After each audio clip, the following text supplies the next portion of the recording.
Okay, this is an interesting example. It's got this equation and it says this is daily output. So notice that daily output quantity, probably the quantity of computer chips or potato chips or whatever it is they're making. Their factory is making every day, daily output. They make 10,000 chips a day, whatever.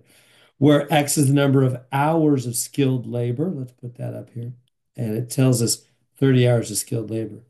So X equals 30 hours of skilled labor. And then it says Y is the number of hours of unskilled labor. Y equals 60 hours of unskilled labor.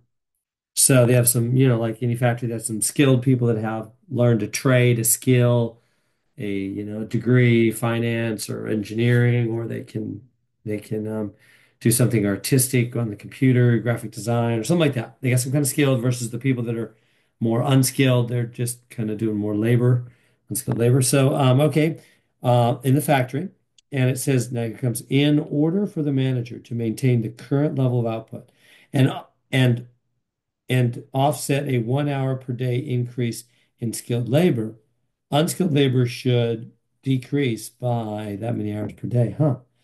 Okay, well, notice they're talking hours per day. So notice I survive physics a lot by just noticing units.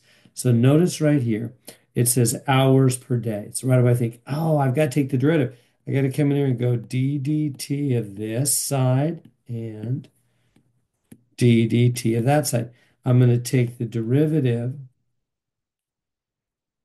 implicitly of both sides. And I call it implicitly because it's a different letter, right? X, Y, and Q, none of them are T. So whenever you take the rate of change of something, the derivative of something, that's a different letter, that's implicit differentiation. All right. Excuse me. The reason I'm thinking doing it is it's hours per day. Time is on the bottom. All right, here we go. So what do we get when we do that? We get dq dt. And then the derivative here, let's bring the 3 down. 24, subtract 1 from the power, x squared. But don't forget dx dt. Again, because that's a different letter, right? If that was ddx, then this would be dx would be 1. We'd just skip it like we used to do the derivatives, right? We used to do a whole bunch of derivatives. We'd say, well, this is just 24x squared. But that's because we were doing ddx. You think, well, how am I going to know that? Well, because it says right here, per day, per day. So we want to know time on the bottom, which is different than X. So it's implicit. All right, here we go. Next part. Now, this can be a little tricky. In this part, we're going to need to use the product rule, huh? Because it's two functions multiplied. So the first one goes first. The derivative, how we do that? That's 2x. And then don't forget dx dt. And then the y stays there unchanged. Plus is not his turn. Plus, then the x squared sits there unchanged, not his turn. And then it's the derivative of y. Turn, this was the derivative of x squared turn. That's going to be, whoops, it's going to be dy dt. All right. And now last part, plus, and what's the root of this? 3 comes down. So that'd be 3y squared, subtract 1 from the power. But don't forget, times dy dt, right? Because again, implicit derivative, none of these letters are t. Q, x, y, and qx and y, none of them are t. All right. So now, let's start plugging some stuff in here. What is x? Well, it says right up here, x is 30. So that's good. So put in 30. What's 30 there? What's dx dt? That's this right there. Um, skilled labor 1 hour per day increase. That's dx dt is plus 1. You see, because it's hours per day. Hours per day. That's what they said. And it's an increase. Increase. So that's plus 1. Okay.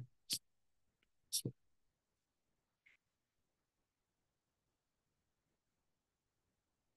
increase makes it positive 1. right? So the unit C, you got, so whenever you have something per time, that's 1 hour per day plus 1 hour. X is hours. How do you know X is hours? It says it right up here. X is how many hours of skilled labor you have in your labor force. So every day on your factory floor, we're paying for 30 hours of people with training, skilled labor, and 60 hours for people without training. And we want to increase by 1 hour per day the skilled labor. So X, want X to go up by one, dx dt, change in X over time. Want to go up by 1 hour per day of skilled labor. Okay. And so that's dx dt. So it's that one right there plus two. And again, X was 30, right? Yeah, 30. Dx dt, there it is again. One. There. Okay, now what's y? Um, oh, right there. Y is 60, huh?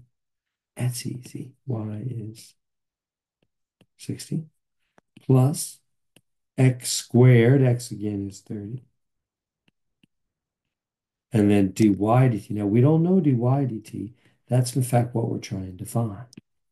Plus 3y squared. Y is again 60, right?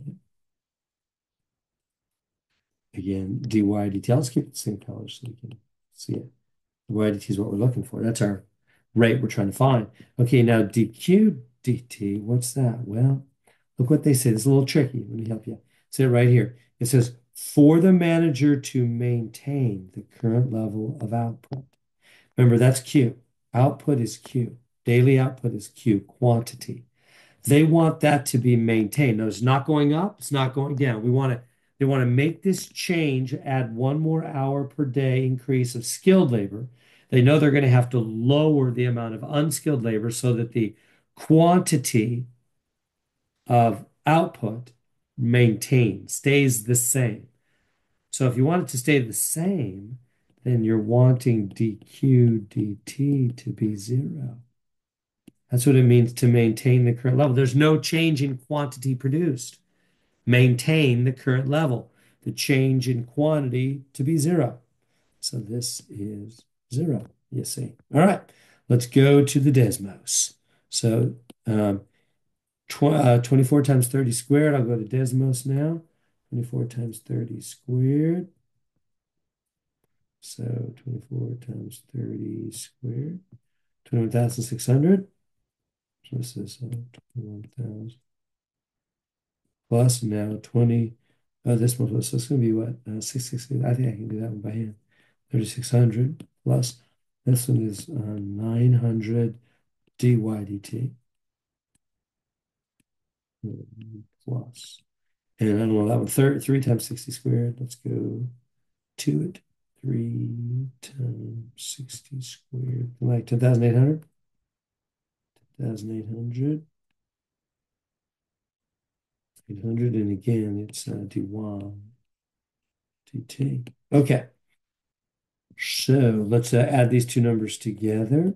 Second would be it's 3, so 24, 25,200. I think so. It's 24 and 1,200. Yes, 25, 2. Plus, now these are like terms, you see. We can add these together. So I'm going to do that. I'm going to add them together 900 and that is that 11,700 dy dt. I think there's like terms, just this and this just add together.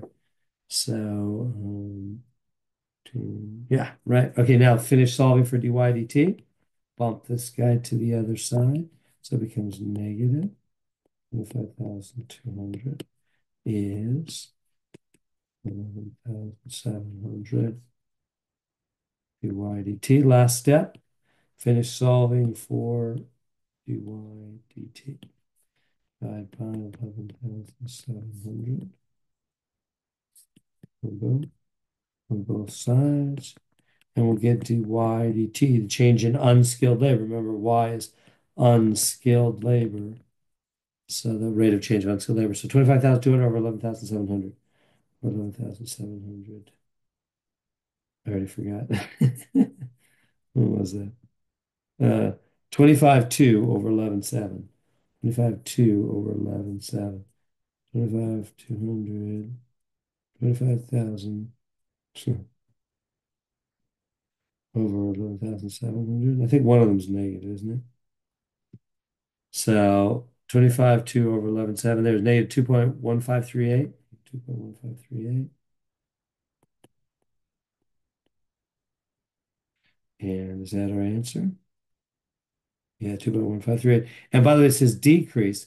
That's the negative, right? The meaning you're on, if you're going to increase your skilled labor by one, then you're going to have to decrease the amount of unskilled labor by 2.1538 hours per day of unskilled labor. It's going to decrease, meaning it's negative.